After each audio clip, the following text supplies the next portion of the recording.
I was very much in the hustle culture at the time where like a fish doesn't know it's in water. So I didn't realize that I was even stressed out.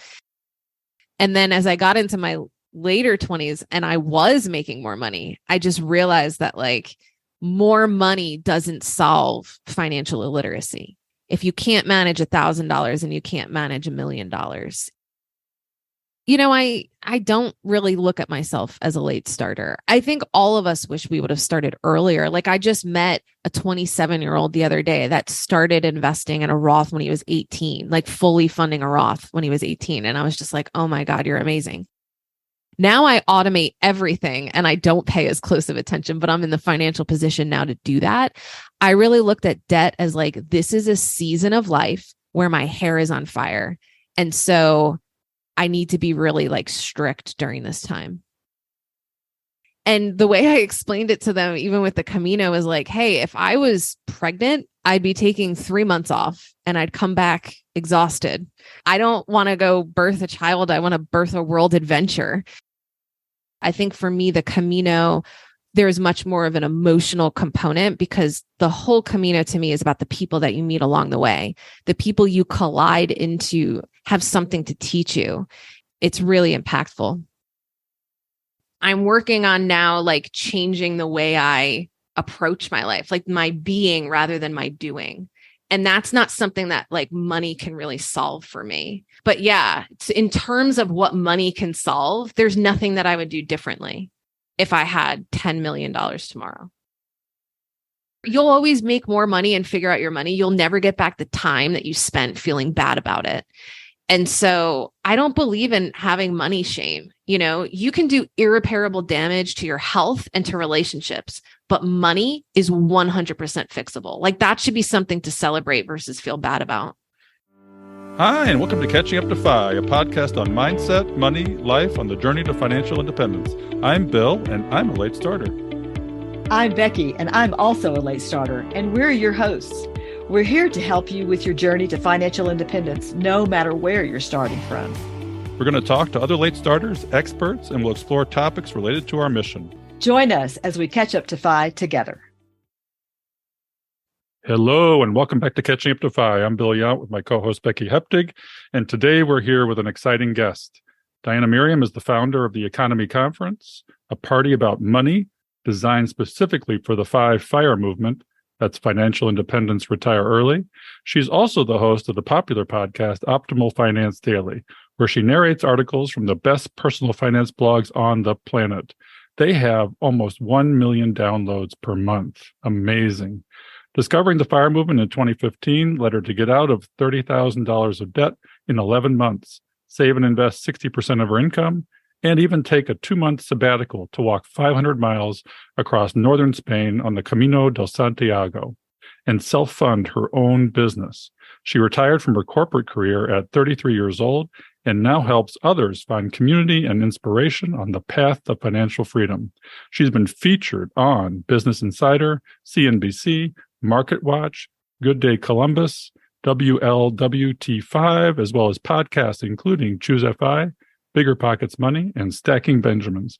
There are just a ton of topics we want to discuss today, so let's get right to it. Merriam, welcome to Catching Up to FI. Well, thanks so much for having me. All right, it's awesome to see you here. We met back in 2019. We did. Let's start, as we almost always do, with your background. Let's tell us a little bit about yourself, your money scripts and story, and how your money story evolved from even childhood to where you are now. Sure. Well, I grew up in New Jersey, good old, I like to call it fist pumping country. You know, as far as money scripts growing up, my mom was the breadwinner. She handled all of the money stuff. I remember seeing her at the kitchen table, like, you know, balancing her checkbook and doing her taxes and that kind of thing. But I wouldn't say she talked about money all that much in terms of like money management. What she really instilled in me is like, you've got to make your own money. Like it was really important to her that I was independent and I made my own money. She would say things like, never depend on a man. Like that's the worst thing that you could possibly do. She really like drilled that into me, which I think in many ways is a good thing in that it really helped me, have a sense of independence. But now that I'm partnered up, I can see how that script like holds me back a little bit. But yeah, I really, that's kind of the extent of the money education that I got growing up. And then in my 20s, really the only thing I knew about money is to make more of it. I really did not understand money management. I didn't understand compound interest or investing or how much my debt would be holding me back or even how much debt I had. And then towards my late 20s, about 28 is when I really started to kind of dig into it. It's when I discovered the FIRE movement and made like a very hard left and turned it all around. So you went the traditional corporate route and had a W-2 job. Mm-hmm. There was some issues there. You had significant growth, a significant income, but it didn't work out for you. Can you tell us exactly what you did and what your corporate life journey was like? Sure. So I went into an industry, brand extension and licensing. It's one of those like multi-billion-dollar industries that nobody really knows about.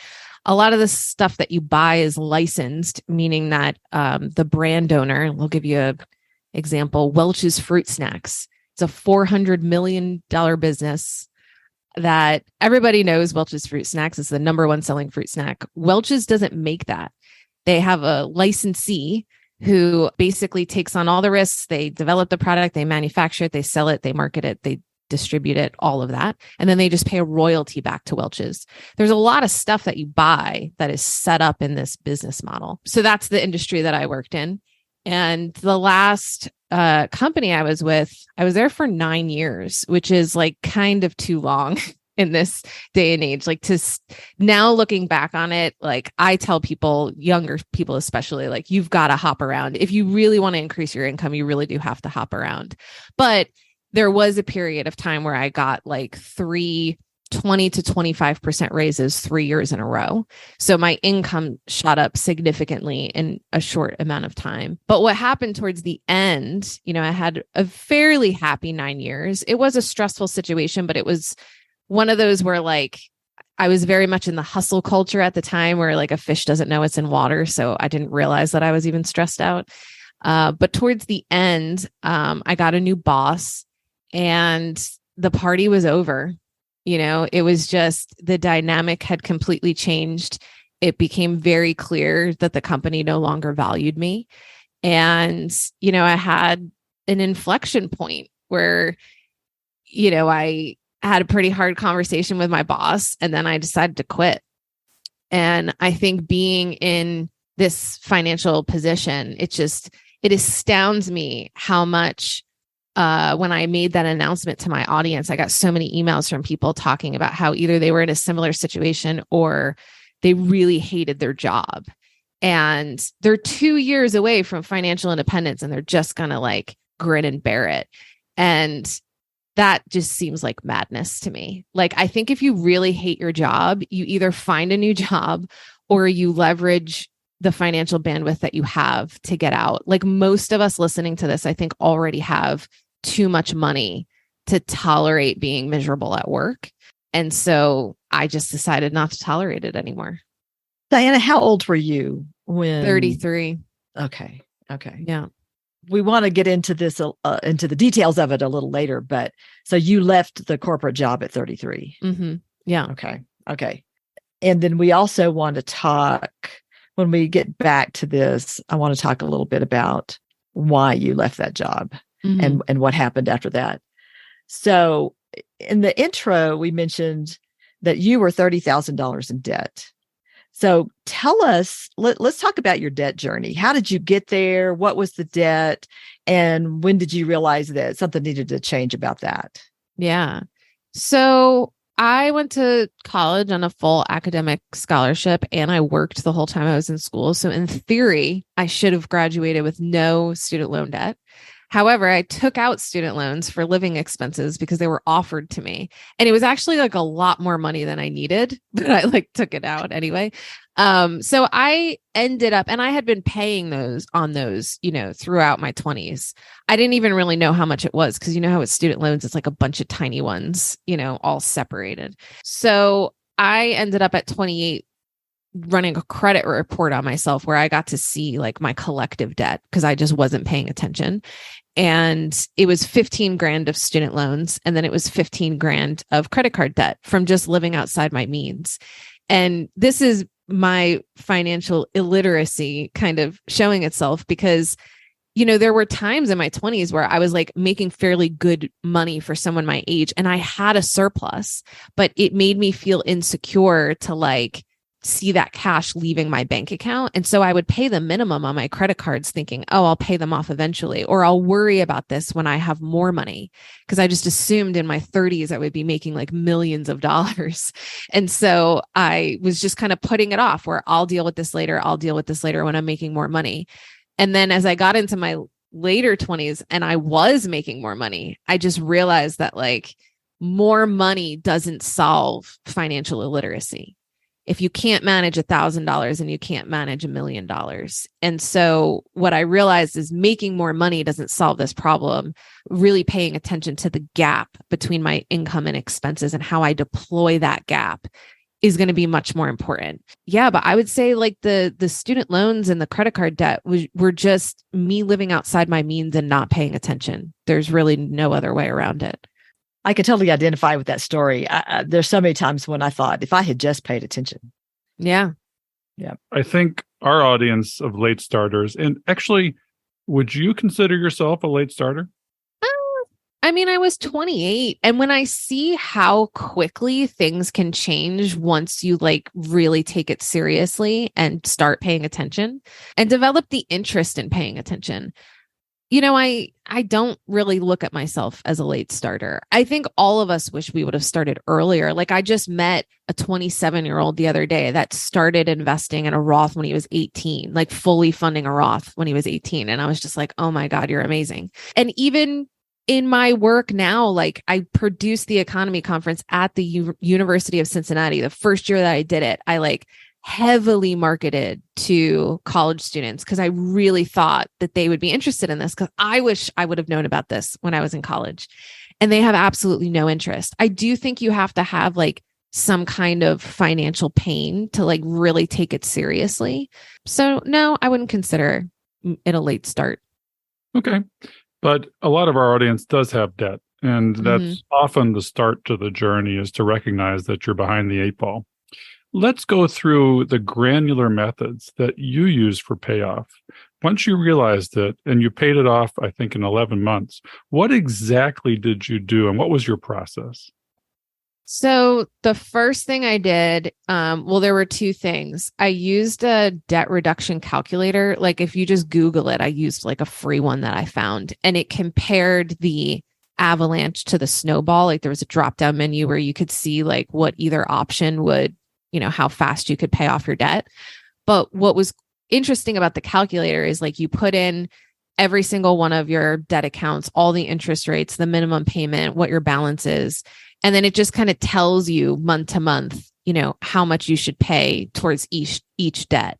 But you have to be really accurate about what is the gap that you're throwing, like how much money are you throwing at your debt every month. And so I learned pretty quickly that like budgeting and paying attention to how much money I had coming in and how much I had going out would help me identify that gap. And that gap I could then throw at the debt. So tracking all of my spending and like paying very, very close attention. I didn't automate anything.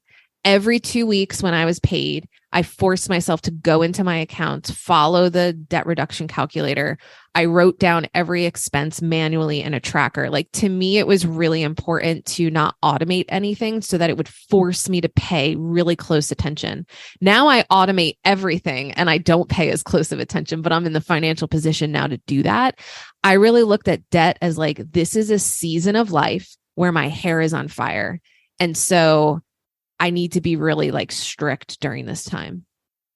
You actually did things like make your own laundry detergent, I remember.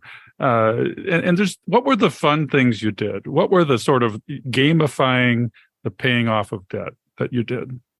Well, the largest three expenses for most people are housing, transportation, and food. And so for me at the time, I was living in New York City. I was locked into a lease. There was nothing I could really do about my housing. It's not like I had an extra bedroom that I could like rent out or house hack or anything.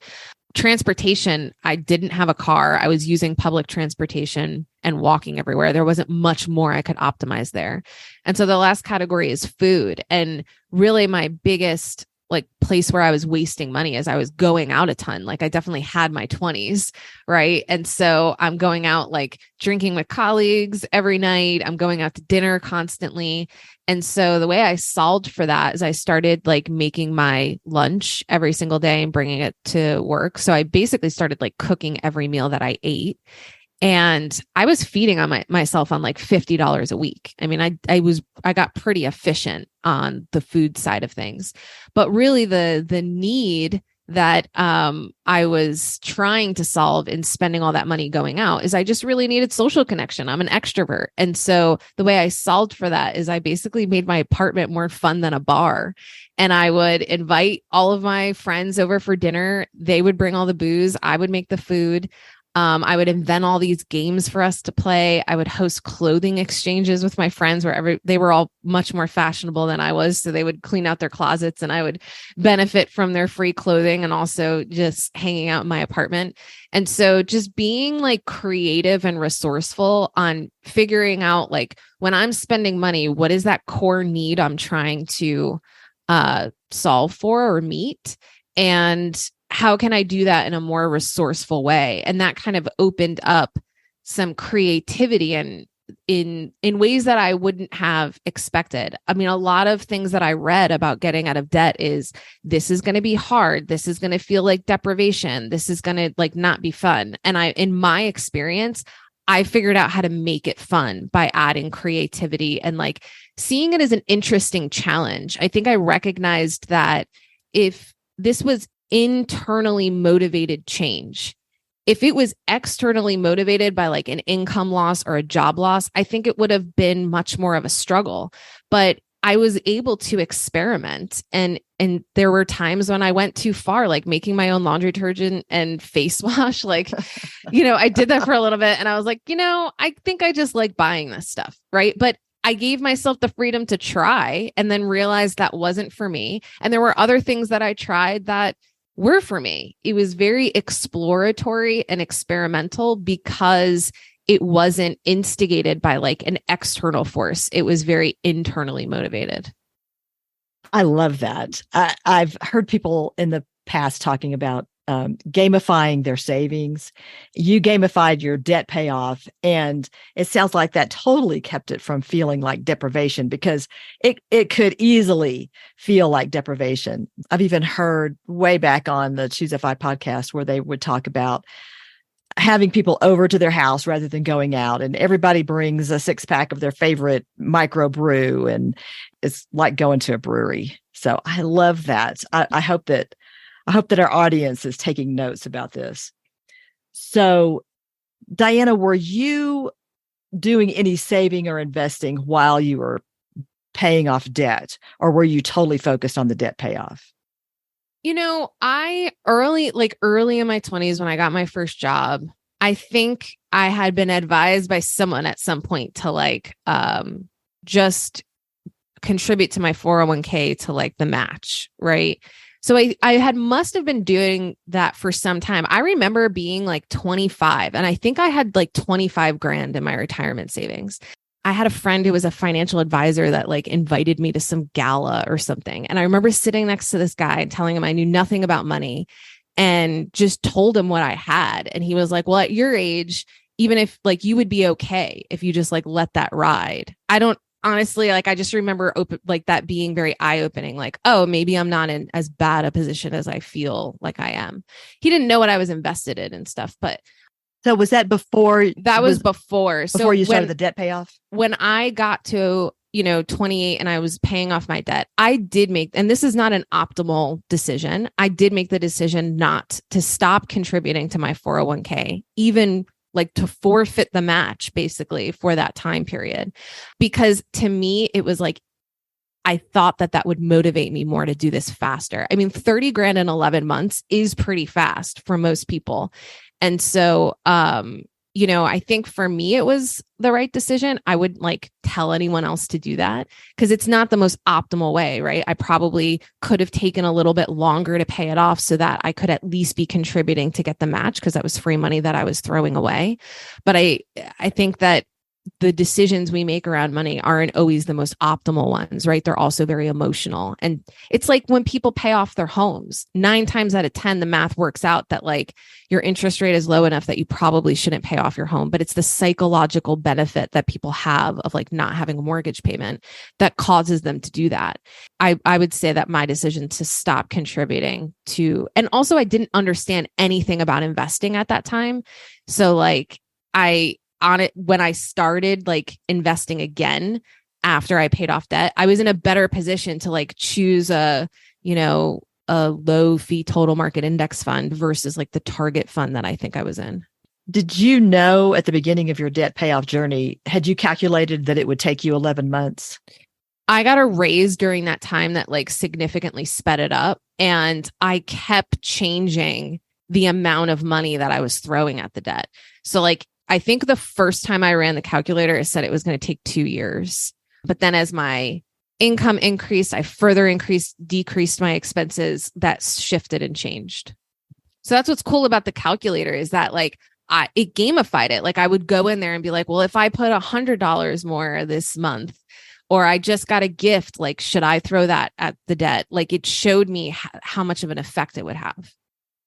Did you do a debt-free scream? Were you on Dave Ramsey? No, no, but I did a little video. My friend actually made a little video of me of actually pushing the button and paying off the last of my debt. This was in August of 2016. At the time we didn't know, I didn't think anyone would ever see it. And now it's up on my YouTube channel. But yeah, he just made that for me as a way to celebrate. How fun. So since you were using this calculator, it sounds like maybe you were sort of a hybrid between Snowball and Avalanche, or did it follow a method? I was definitely Avalanche because I could see, I understand, again, it's that psychological benefit for the Snowball because when you knock some things off, that feels good. But the calculator showed me how much longer I was in it for if I did it that way. And so I feel the calculator helped me override that inclination to just want to see the little ones gone. You know how much you saved by doing the Avalanche method versus the Snowball? I have no idea. This is so long ago. No. It was something. It was something. It was enough to make me want to choose that method. Right. Well, that shows great discipline because I'm much more of a Snowball guy. And I'm also more conservative in the fact that we did pay off our house. And what was interesting about it, I didn't make a video. I didn't do the debt pre-scream. We went to the bank. We wrote the check, one of the bigger checks we've ever written. And the teller there goes, okay, thanks for your payment. And it was one of the biggest moments of my life. And it was so anticlimactic. It was unbelievable. I was like, shouldn't somebody do something? Shouldn't there be a party? Wow. What a letdown. It kind of was. But it feels good. Emotionally for us, being debt-free is a feeling I never thought I'd have. And to have it, I feel so secure. Is obviously the math works better, but I'm much more of an emotional saver and sometimes an emotional spender, which doesn't work out very well. But to be debt-free was a goal for us for retirement. I think it actually is essential. I would never take a mortgage payment into retirement. And so it was fun to do it. And it was very, very rewarding. I'm sure you felt the same way.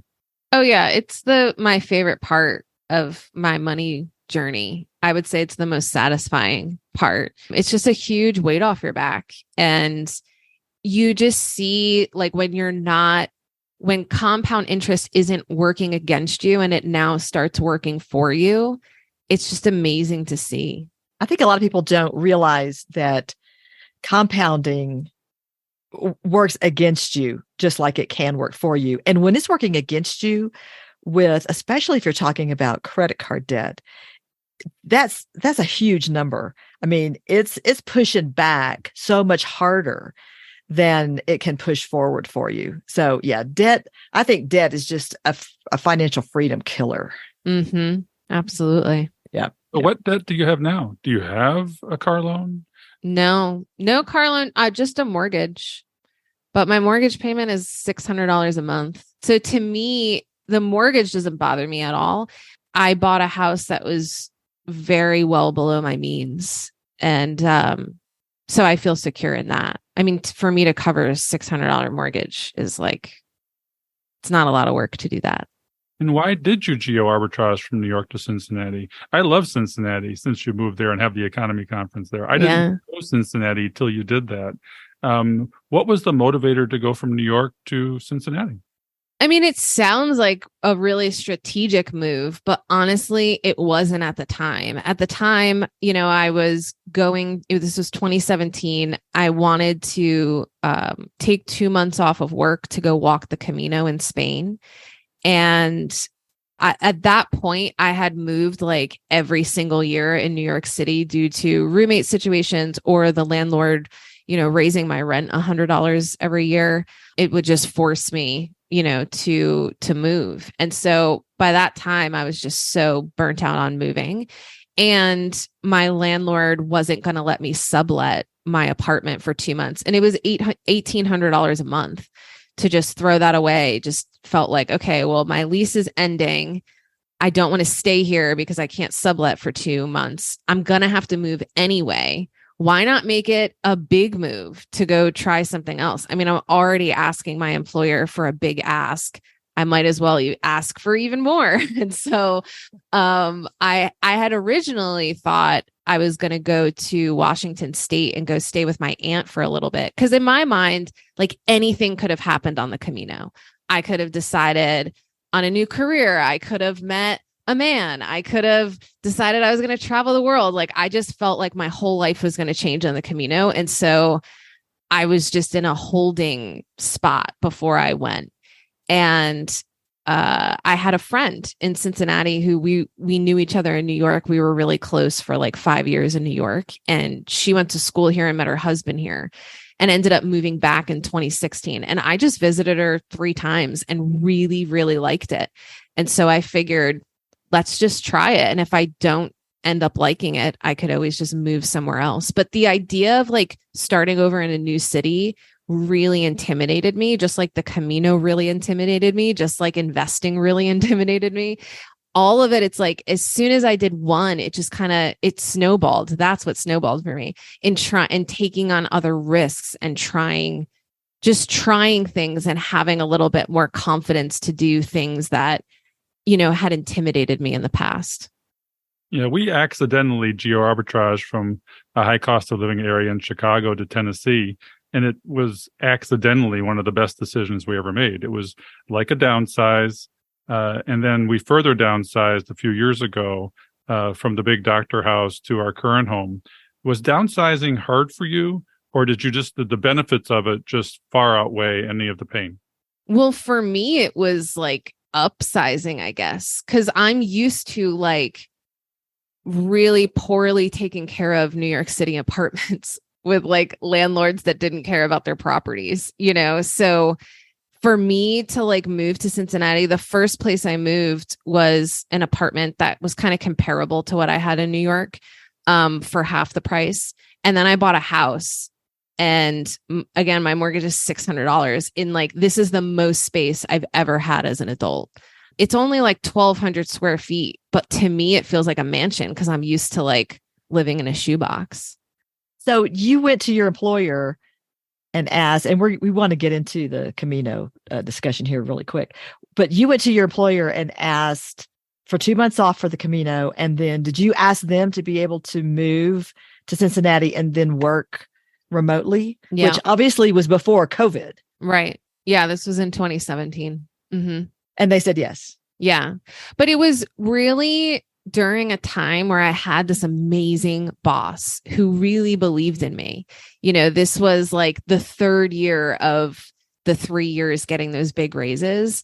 And, she just really saw how much I was contributing. Like, I'm a salesperson, so my numbers don't lie. Even the year that I did the Camino, I took 2 months off unpaid, and I didn't work 10 months out of the year. I fit 12 months of work into 10 months. And that ended up being the best sales year that I ever had, in the year that I took 2 months off. Wow. So I think that I just really, I was in a position where I was very valuable to them, and I knew it. And so I was in a good position to ask. Now, after I had asked, I believe I heard that somebody else asked for the same treatment and didn't get it. So I think if you're going to make that kind of ask, you really need to understand like your value to the company. And is it better for them to like let you do what you want to do, or should they just find somebody else? Right? Like, I think if you know your points of leverage. And the way I explained it to them, even with the Camino, is like, hey, if I was pregnant, I'd be taking 3 months off and I'd come back exhausted. I don't want to go birth a child. I want to birth a world adventure. And so, and I'm going to come back a better person. And my boss was so fascinated by the Camino. Like, she just kept like reading about it. And I think that she, just really admired that I was like willing to take a risk. She was really proud of me. Like, she was sending me all these articles that she had read about the Camino and how excited she was for me. Like, that is a really rare thing to have with a boss, for them to like actually care about your well-being to that extent. I really miss that, honestly, because the boss that I had towards the end was like the exact opposite.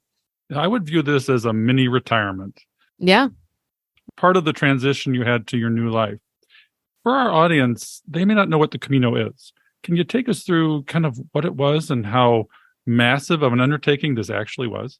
Yeah. So the Camino de Santiago, historically, it's a Catholic pilgrimage, but it's basically a 500-mile trek across northern Spain. And there's a lot of different routes that you can go, but it took me 38 days to walk 500 miles.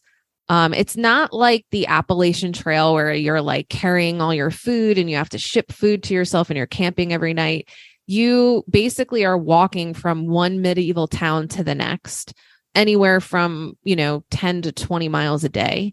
And you find, we call them albergues, but they're basically hostels that you sleep in. So I got a shower every night. I had a bed to sleep in every night. They weren't the most comfortable, but I will tell you, as someone who struggles with sleep, it was the best sleep of my life was on the Camino, even with the snorers around you and all of the, not having your creature comforts of home. It's just your body's so exhausted after walking all day that you get really good sleep.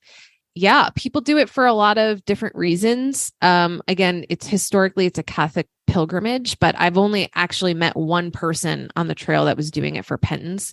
Most people that I met weren't religious at all. We were all just kind of having an adventure, wanting to get clarity in life. And for me, like, the Appalachian Trail is people talk about the physical aspects of it, and you really have to prepare physically. I think for me, the Camino, there's much more of an emotional component, because the whole Camino to me is about the people that you meet along the way. The people you collide into have something to teach you. It's really impactful. That sounds a lot like the FI community. So how did the Camino compare to a FI journey? I mean, you have an arrow on your wrist for direction. This sounds like a change of direction, as is the FI journey. So how did the two compare? I think it's really about community, right? Like the people that I met when I was walking the Camino were all headed in this common direction. And there's this like immediate sense of camaraderie that you develop with someone when you're headed towards a common goal. And I feel that way about the FI community too. I also think both people that are interested in FI and people that are interested in the Camino have a depth to them. I remember getting back from the Camino and like with colleagues having all these kind of superficial conversations and being so irritated by it, because you didn't get any of that on the Camino. It was very much like everyone wanted to go real deep, real quick. And I feel that way about the FI community too. People are much more open and vulnerable, and they think about the big questions in life. And, you know, as someone that identifies as an extrovert, and I just get so much out of the people that I meet along the way. And it's funny because the Camino is called The Way. There's a movie about the Camino also called The Way. I do think there's a lot of parallels there. And when I first started walking the Camino and I saw a side of myself that I didn't know was there, meaning that I'm actually a lot more generous than I had thought myself to be. I thought I was just kind of like an asshole New Yorker, just thinking about myself, very self-centered. But on the Camino, when I didn't have like the obligation of work, I found myself like very concerned for the people around me. I was known to like walk up to people and be like, can I adjust your backpack for you? Because I just feel like it's not sitting on your hips enough. And I feel like you're going to hurt your shoulders. And I don't want you to have back pain. So let me adjust it for you. Or I would carry like 3 liters of water when most people would carry 1 or 2 because I kept running into people who needed water. I remember a woman that had dietary restrictions and she couldn't find anything to eat, but like I happened to have like a protein bar that she could have. And so I like force fed it to her because she didn't want to take my food. You know, it's just, and I feel like that about people in the FI community too, right? Like people are very expressive of their challenges, and I just feel an overwhelming want to help them. I think I first tapped into that inclination on the Camino. Diana, was there ever a point on the Camino where you thought you weren't going to finish it? That like, I'm not going to make this. It was almost like a simultaneous, I can and can't do this. You know, because like the blisters would be so bad, or I would just be like, man, I'm just sick of this, right? Like day in and day out, you're just walking. And, you know, I got mauled by bed bugs like twice. You know, there's just like, I remember this one night, like sleeping on a church floor and just being freezing and waking up and my whole body hurt and I was shivering and I had to like walk that day. And so, you know, it's not easy. You definitely have to like push through some stuff. But I think I was stubborn in some ways. Like when I would seriously consider quitting and try to think through like, okay, what's my reason for quitting? The idea of like, I just don't feel like doing this anymore didn't feel like a good enough reason. You know, like I thought I'm going to regret this looking back if I quit. But plenty of people like get injured or they like, I don't feel like doing this anymore is a completely valid reason.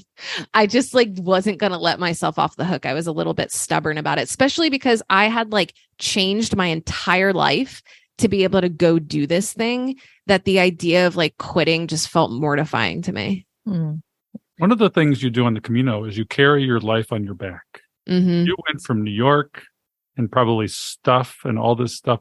What did it feel like to go completely minimalistic?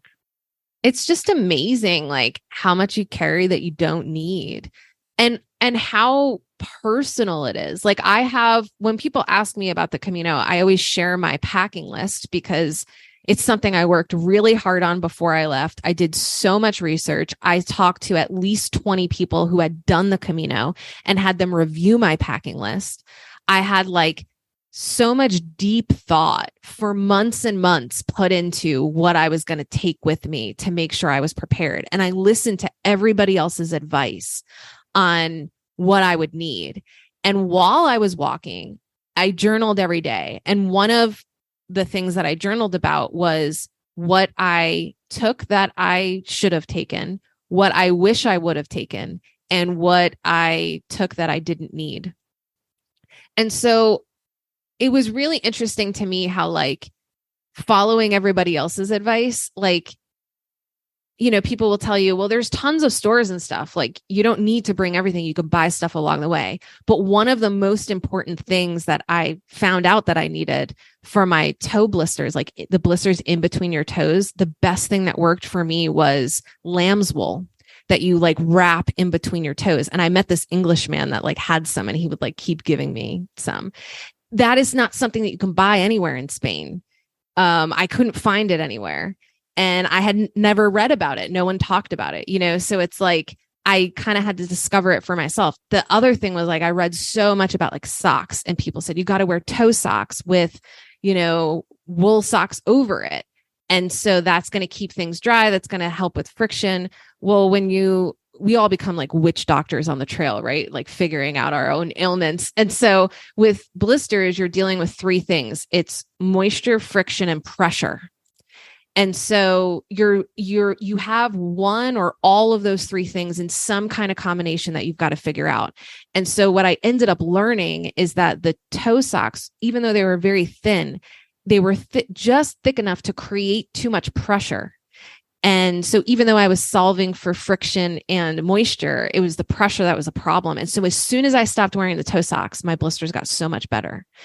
It's those kind of things that like everyone's a little bit different. And I think that there's a parallel there with money too. Like what works for me in the way that I figured out money, I'm never the person to say, I did it so you can do it too, because everybody has such different circumstances that you can't copy exactly what I did, but you can have overarching kind of learnings, I guess, or ideas based on kind of some of the stuff I did. Well, it sounds like it actually is very parallel to FI because we have to iterate.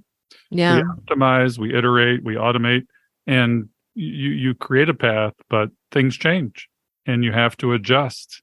Your money, your gap, your income, your frugaling, and try and find balance so that you can, achieve the goal of walking 500 miles and raising your arms in victory at the end of the ride. So you came back home, you went back to your W-2, but that didn't necessarily last too long. I'm sure the Camino impacted your desire to exit the W-2 to freelancing. Can you tell us about that journey and taking that leap? Yeah. So I came back in 2017. I ended up quitting my W-2 job in 2021, but I really thought that I was going to stay until I reached traditional FIRE. Like having 25 times my annual expenses was really my original goal. That, just as you said, you kind of have to be flexible and adjust your plan over time as things change. And so what changed for me is, when I got back, I definitely wanted to create something. Before I had left, I had gone to a couple of conferences called the World Domination Summit. And I really had a desire to create this party about money, which I know we'll talk about economy later. But I had the idea before the Camino, and it wouldn't leave me alone when I got back. And so it was like, okay, I've given this enough time and space.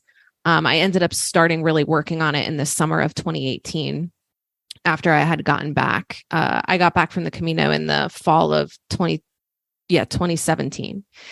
And, it was kind of a venture into another unknown.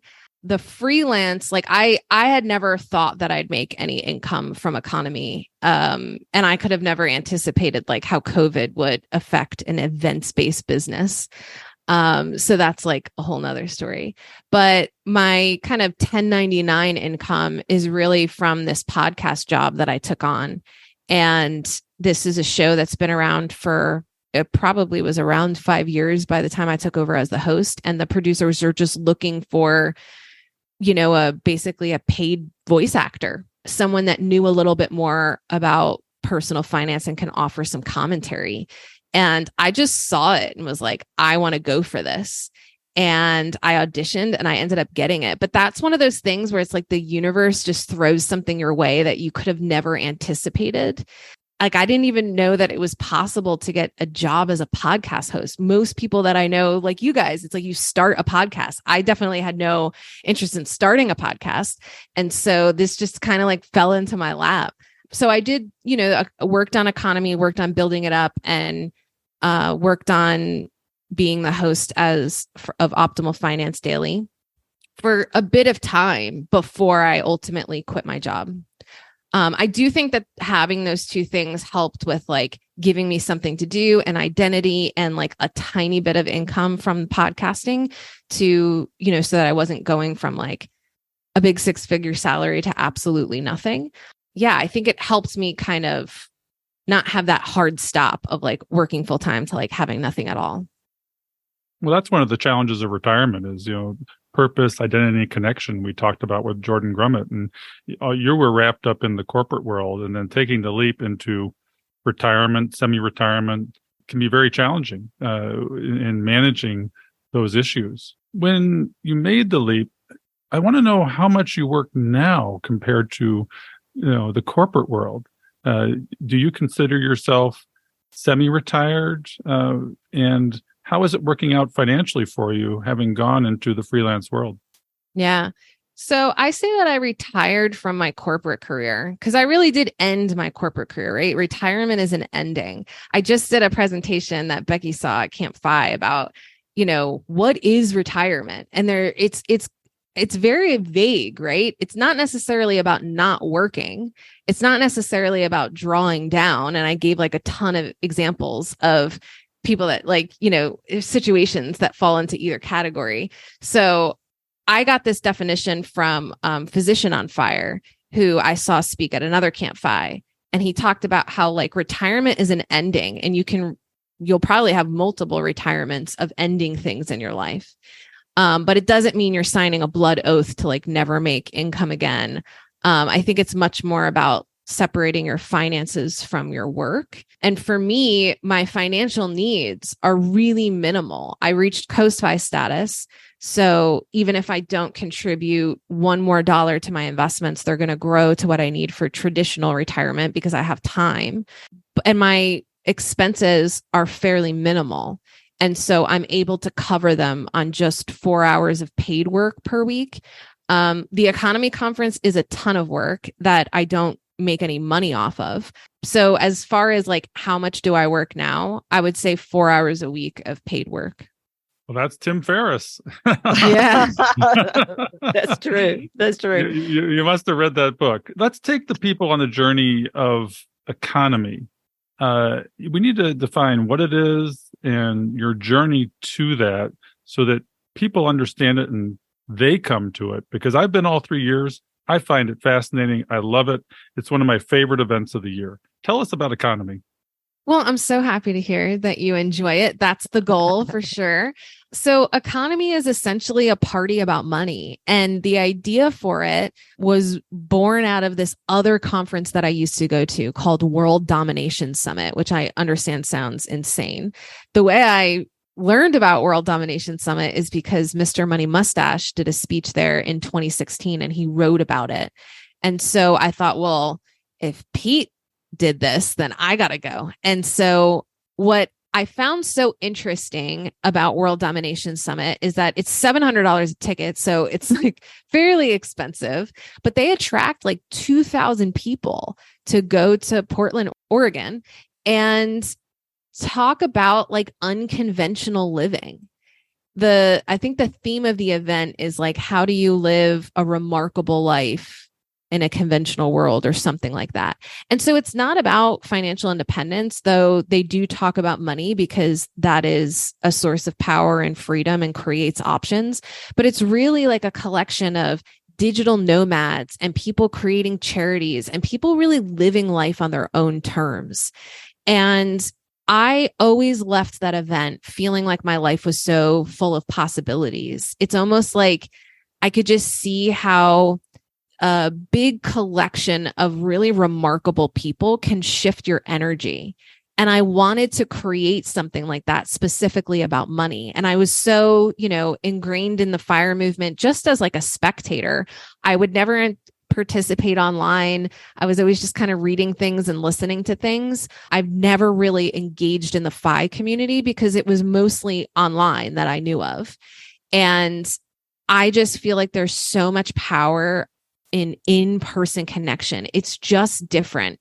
And so I got this idea to basically create like the World Domination Summit specifically about money.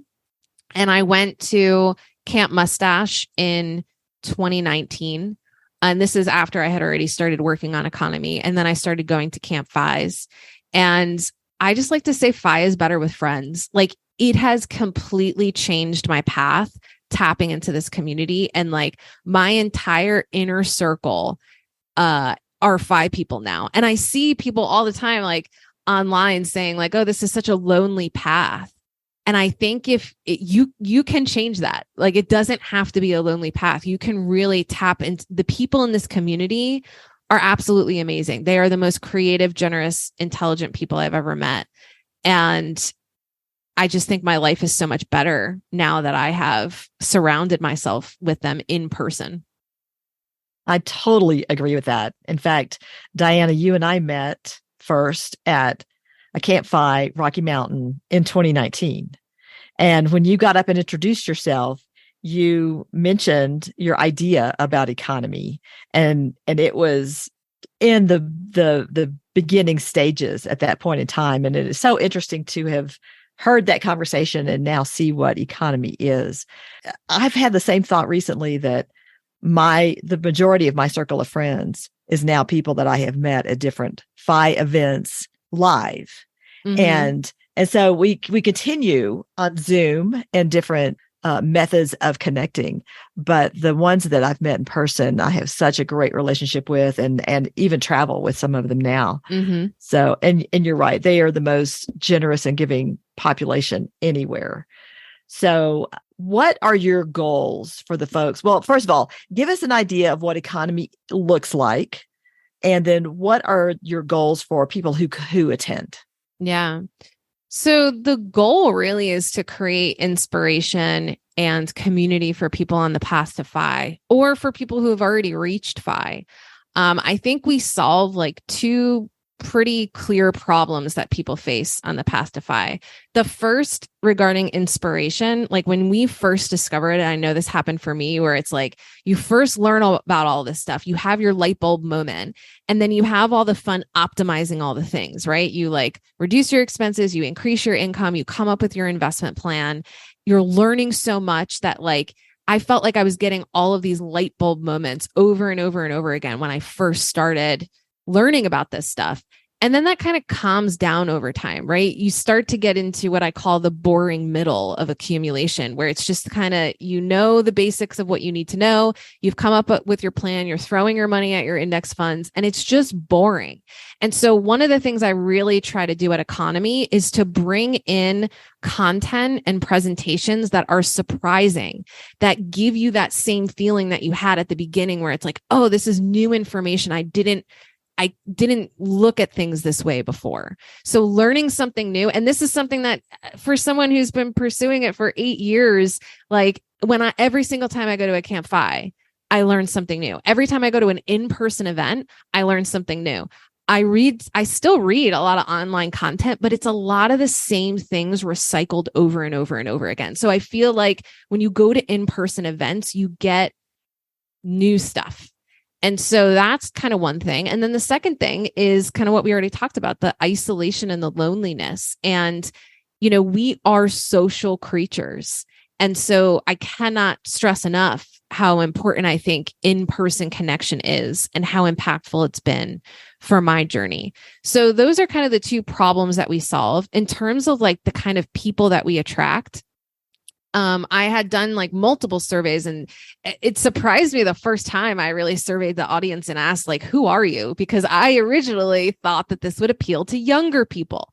But that's actually the smallest portion of our demographic. So about 20% of our audience is over 50, and over 30% of our audience is already financially independent and retired.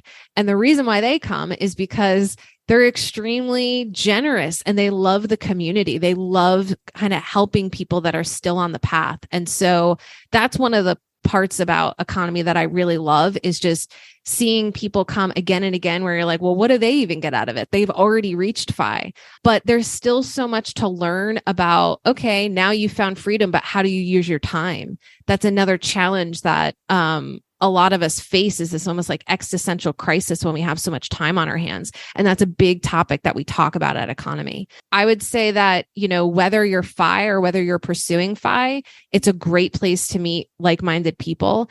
And what we see time and time again is that our interest in financial independence is just like the gateway drug. That is the tip of the iceberg of our other mutual interests. And so, I think about so many things that have come out with my 5 friends, especially related to like health and wellness, right? Like even this Oura Ring that I'm wearing to try to like help my sleep. I have a group now of people in the FI community that wear Oura Rings, and we have like a group message where we're like constantly talking about what we're learning. I've done the 75 hard, which is kind of like a fitness challenge. And I invited like all of my Facebook friends to join me. And it was all 5 people that joined me because they have time and energy and an interest in bettering themselves. Like I said, money's just the tip of the iceberg. So the format of the conference, we've got main stage speakers, we've got deep dive workshops, we've got breakout sessions. But really the kind of purpose of all of it is figuring out different ways to like have you guys collide, have the audience members collide. And so we do a lot of social events. We do speed friendshipping, which is something we introduced last year. That was like a huge hit. So there's a lot of information, but I think the biggest benefit is the people that you meet. That a lot of the programming is designed to get people talking to each other. I just wanted to say that Becky and I did a breakout session for you last year, actually the last 2 years. And I was very impressed how many late to fires or catching up to fires showed up. It was easily 40 people. I think they got a lot of value out of it because they recognized that they're not the only ones. It took care of the isolation and it was inspirational. So I appreciate your allowing us to do that because there is a large community that is just like us, that are silent, are isolated. And in some ways, we might be the majority of people out there that need to catch up. Yeah. So at any rate, the conference is incredible. We encourage everybody to come. You actually have a discount rate for our audience, don't you? Yeah. So there's a 10% off code, catching up, all caps, one word. The next conference is March 15th through 17th of 2024, and we're over halfway sold out. So make sure you use that code and grab your ticket soon. But it's in Cincinnati, St. Patty's Day weekend of 2024. And the discount code again is catching up, all caps, one word. And you can get tickets at economyconference.com. The first year you did this, you struggled with depression, that you couldn't do it. And you lost money. You lost, I think, $40,000 the first time. But you did it. It was excellently produced. I was very impressed how out of the gates it was very refined. But it wasn't easy. And then you kept doing it, even though you lost money.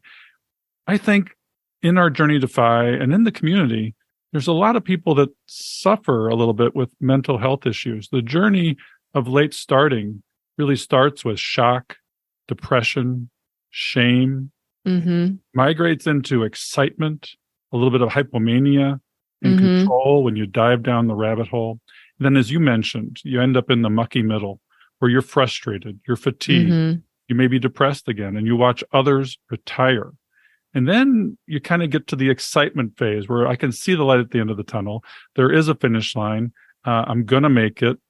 And then at that point, I think there's the fear of active income exit and drawdown. And then it results in, at least as Becky says, in sort of an excitement but unsure nature of what the future looks like. And we had talked about with Fritz Gilbert, the soft sides of retirement. How are you going to spend your time? And then you can have, the depression again of purpose, identity, connection if you don't pre-plan for this. We focus on the money, but the soft sides are so important. What was, have you had a mental health journey in your path to FI, also with the conference? Yeah. I've always kind of struggled with, high functioning, I would say anxiety and depression throughout my 20s. My first really severe, depressive episode, I think was really triggered by my fears around economy and starting economy. I think entrepreneurship is definitely not for the faint of heart, like taking on a big risk and doing it all by yourself, especially when you're trying to figure things out in the beginning and, the big financial risk, it takes a toll. And, it's something that I still navigate. I'm still trying to figure it out. I think, I've gone through cycles of like being really down, then being really up. And it's such a hard thing to figure out how to navigate, because even when I was working and I would have, down times, it's like, okay, is this something that's just within me that I'm just going to take with me no matter where I go? Or is this circumstantial? Like if I change my circumstances, will I feel better? And I think that a lot of where, for me personally, and I think like mental health issues can originate from a lot of different things, but I think a lot of it is like buried in our subconscious, and we don't have a lot of awareness around where this stuff comes from, what triggers it, how to solve for it necessarily. It's something that I'm still trying to figure out. I think that I have figured out that rest is really, really difficult for me. And I've noticed that at the beginning of every depressive episode, my exhaustion hits me like a ton of bricks. And I've always really struggled with sleep. And so I think that's a big trigger for me.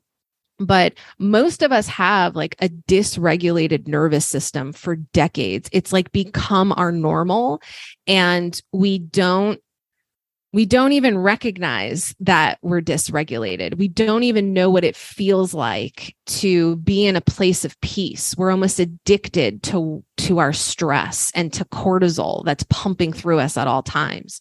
So when you start to leverage your financial bandwidth and you create space in your life, I think it opens up like enough space to fully feel what's been brewing under the surface for decades. And it's extremely disorienting. When I look at the circumstances of my life, I'm like one of the most fortunate people that I know, and yet I still struggle. And, people will say, but why? You've got great relationships. You have work that's meaningful. You don't even work that much. Like, how could you still struggle with this stuff? And, even if you solve for certain, you solve the problem of money in your life, for example, you can still have a scarcity mindset about it. You can still have fears around money. I think I kind of go back and forth between feeling very abundant and then also feeling, like, wow, my income is really low, like this is kind of a hard thing to wrap my head around. So I don't think there's easy answers. I think for me, I have tried so many different things. I've had like 12 different therapists. I've been medicated twice.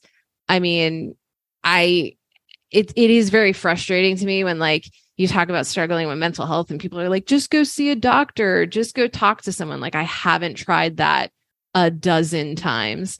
Never have found it helpful personally. I think right now the learning how to rest and learning self-compassion. I have a coach right now that I'm working with that the biggest thing we're working on is self-compassion, because I think it's just been so ingrained in me from our culture that you got to push yourself and you got to be disciplined and you've got to work harder. And if something isn't working, then trying harder is the answer.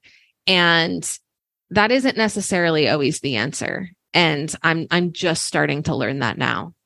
At CUtFI last weekend, you actually mentioned a book that you really loved about rest. Mm-hmm. Tell us what the title of that is.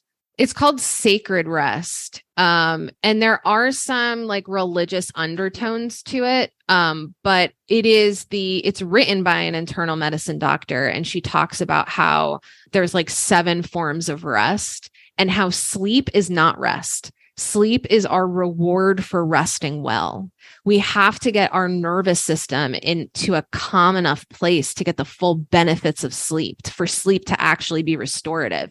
And that's huge for me that I'm learning with my ring, because even when I get 8 hours of sleep, my ring tells me the reason why your sleep isn't restful is because your heart rate is still too high, even when you're sleeping, so, it's really fascinating, but she talks about these kind of 7 areas of rest: emotional rest, spiritual rest, physical rest, sensory rest, social rest. I forget like the other 2. But, we are depleted in ways that we don't even understand. And I think learning how to rest is a skill set that like we don't deem very important, or we think we're resting when we're actually not resting. Like we're going through the motions of, I'm going to journal and I'm going to take a walk and I'm going to go on vacation or whatever we like tell ourselves. But if it doesn't actually calm your nervous system, then it's not really rest. You're just checking a box on like what you think you should be doing, which is something that I really struggle with. Okay. We're coming to the end of our show. We've talked about a lot of things. I hope we've piqued the interest of our audience. One thing you said that I thought was really appropriate here at this point was, my life already looks like I would want it to be if I had 25 times my yearly expenses. Reaching my FI number has become irrelevant because I wouldn't change anything if I reached it tomorrow. It sounds like you're living your best life. Is that true? Yeah. I mean, it doesn't mean, like we just talked about mental health stuff, right? Like just because, my circumstances are like, I really wouldn't change anything. I'm working on now, like changing the way I approach my life, like my being rather than my doing. And that's not something that like money can really solve for me. But yeah, in terms of what money can solve, there's nothing that I would do differently if I had $10 million tomorrow. Okay. That sounds great. And you also talk a lot about something that I think is important, in that people misunderstand FI and retirement. How do they misunderstand it? How does that relate to our late starter audience?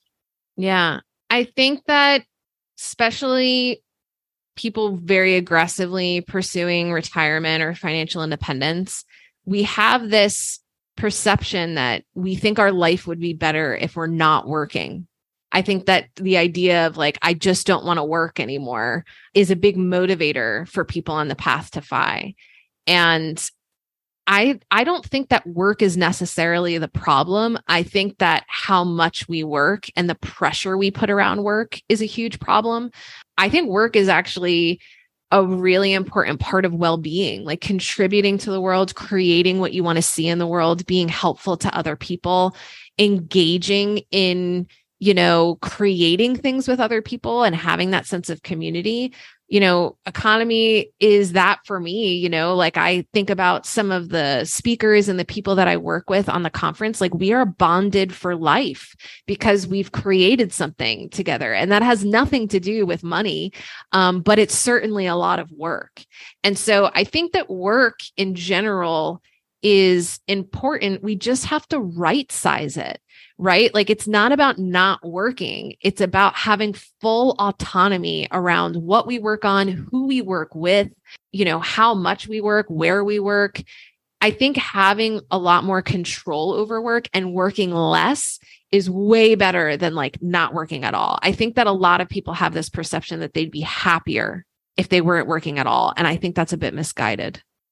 Actually, on my path to FI, one of the things I chose to do, partly because of burnout, was work less, which extends my path to FI. But I've got to manage balance again. I've got to have, a 50-50 approach to life where I'm not driving. I'm not all on cortisol and dopamine all the time. And, I struggle with exhaustion too. Maybe I should get the ring that you're wearing and it's really amazing. Why I have trouble with sleep. And it's true. You do have to get to a place where you have peaceful, refreshing sleep, and that requires focusing on a lot of aspects of your health, and definitely not just the financial ones. Totally. I've heard someone say that FI is not a goal, it's a gateway. And I think that's another misconception, is like, we have this goal of reaching this number and we sacrifice in the pursuit of this goal. But then when you talk to people that have actually reached the goal, I think their number one regret is how they approached it and how they made themselves miserable along the way. We could certainly learn from them. Okay. Well, we have a few final questions for you, in particular for our late audience and whatnot. Can you tell us, because we've all made mistakes. I've made just about every one in the book. What was your biggest financial mistake? I think it was just like not paying attention in my 20s, thinking I would figure it out later, just living outside of my means, taking loans out in college that I didn't need.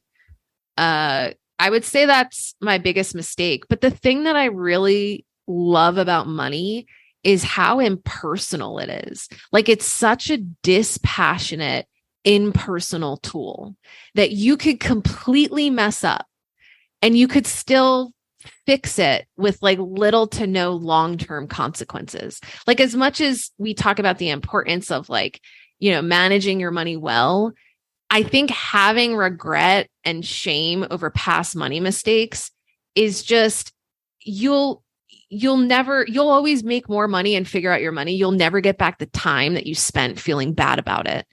And so I don't believe in having money shame. You can do irreparable damage to your health and to relationships, but money is 100% fixable. Like, that should be something to celebrate versus feel bad about. I love that. Money is 100% fixable. That's such an important message for our audience in particular, and actually everyone that struggles with their finances. Mm-hmm. Okay. Let's tell us about your favorite resources for our audience. Do you have, other than your podcast, what, one or two podcast blogs and books would you recommend that our folks take advantage of? Well, I'm sure your audience is already familiar with The Simple Path to Wealth by J.L. Collins, which is the book that got me really comfortable with investing. So highly, highly recommend that. And I also would recommend Risk Parity Radio with Frank Vasquez. He's so prolific in like answering so many questions on like different Facebook groups. And, he's kind of the person that I go to when I have specific questions about money. And it's just so comforting how like, I'm like, okay, should I care about this thing? Should I care about rebalancing and like tax loss harvesting and like all these things that I think I should be doing to like optimize my money even more? And, he'll whip out all these like graphs and stuff over like how much this is really going to make a difference. Do you really care that much? It's not like, he just very much helps me like chill when it comes to my money. And I think he has a really great perspective. So highly recommend Frank. Diana, we've talked about a lot of things today that really apply to our late starter audience. Do you have any specific actionable tips for them? I mean, as someone that I have time on my side and I do understand the challenge. Like, when you start late, you are kind of missing out on your biggest lever when it comes. And this is not to like make anyone feel bad. It's just the reality of the situation is the biggest lever you have is time. So if you don't have the time lever, then the other levers that you have are to increase the gap between your income and your expenses. You have to like drastically downsize, or drastically increase your income. That's just the reality for you to find the speed, right? Is to increase that savings rate. And so that's a really hard thing to do. But I think if you keep listening to podcasts like this one, reading books, engaging with the community, I think it keeps your mind really focused on it, and you can see how possible it really is. There is a point that I'd like to pull out of you on the Camino and the fact that you lost $40,000 the first year of economy. You did not give up. Yeah. I mean, I think that's really important too. And you're an example of that, of just, it's going to get hard. At times it's going to get hard and frustrating, but don't give up. Because and it's not to say that I didn't consider it in both instances, right? Like, I can think of times of like calling my 5 friends even about economy and being like, I can't do this. Even like Stephen reminded me of a conversation recently, Stephen of CUtFI. He's kind of in the same boat because he produces events, and like calling him before, like I'm going into my 4th one. I've probably called him 3 times of like, I can't do this. I can't do this. I want to quit. I want to shut it down. And like having him like talk me off a ledge, right? Like having community is so essential for that. It is, yes, I persisted, but it's because I think some of my friends dragged me kicking and screaming. Well, and that's one of the great things about our community is I think a lot of folks that are in our audience demographic have felt alone because they feel like they've screwed up and they feel very shameful about it. They don't want to tell anybody about their big mistakes, and they feel really alone. And having community around you is so important. end goal and also to your emotions to just keep you going. Totally. So I love that. I love that. All right, Diana, where can people find you? Well, you can listen to me every single day on the Optimal Finance Daily podcast. This is a narration style show where I read you an article from a personal finance blogger, and then I offer a tiny bit of commentary at the end in 10 minutes or less every single day. And so what's good about that show is you get a lot of different perspectives and even some conflicting perspectives. One author will tell you about buying a house and another author will say, don't do it, don't be a landlord, whatever it is. So I think it's really beneficial to get multiple opinions. You can also go to economyconference.com and learn more about the conference. As I mentioned, the next one is March 15th through 17th. I'm going to start announcing speakers probably in September. But there you'll be able to see all of our past speakers, all of the main stage speeches, like links to the videos, details about the programming and what you can expect. So yeah, you can find more there. Great. And it is a party about money, because I was able to attend this last one and I had a great time. Actually, that was the first time Becky and I met. It had all been virtual until Economy. So it is That's absolutely true that you meet your virtual friends.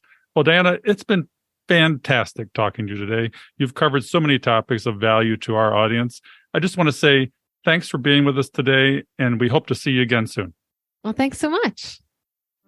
We hope you've enjoyed this episode of Catching Up to FI. We would appreciate it if you could leave a 5-star review so that our message can reach others. We are not lawyers, financial advisors, accountants, or tax experts. Please consult your own professional advisors before making any important decisions. Our content is for entertainment and education purposes only. We'll see you next time on Catching Up to FI. Well, Becky, that was a fantastic conversation. I just love talking to Diana. She's so inspirational. She absolutely is. And she has done so many different, interesting things in her life. And I hope folks just really gained a lot of value from her experiences. Well, we want to tell our audience about all the resources they have with us at Catching Up to FI. In particular, a lot of things that are available on the website. Our website is www.catchinguptofi.com. And that's a place where you can contact us. There's a speak pipe where you can send us a voicemail. We would encourage you to do that because we may in the future start a question and answer portion, or at least a comment portion where we can put you and your voice on the air. What else do we have available on the website, Becky? Well, there is a form that folks can fill out if they want to write a guest blog for us. And I think that is so exciting. I don't know that I've seen that on too many other websites, but if someone wants to write up their story or experiences, they can fill out a form there to apply to guest blog on our website. And our community is growing. We started with 300 people back in January. We now have well over 3,300 people.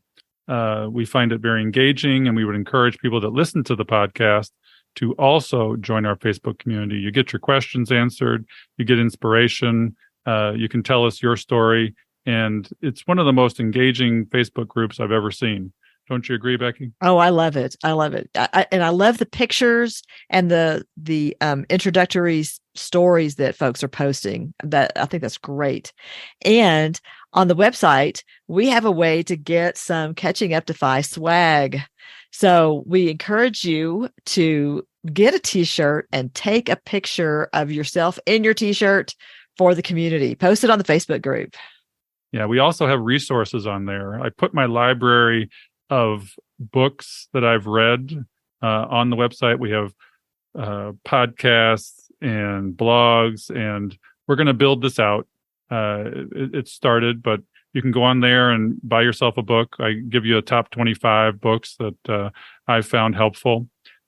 So really, we want to encourage you to avail yourselves of this new website, because as it grows, I think you'll find it very beneficial to you on your journey.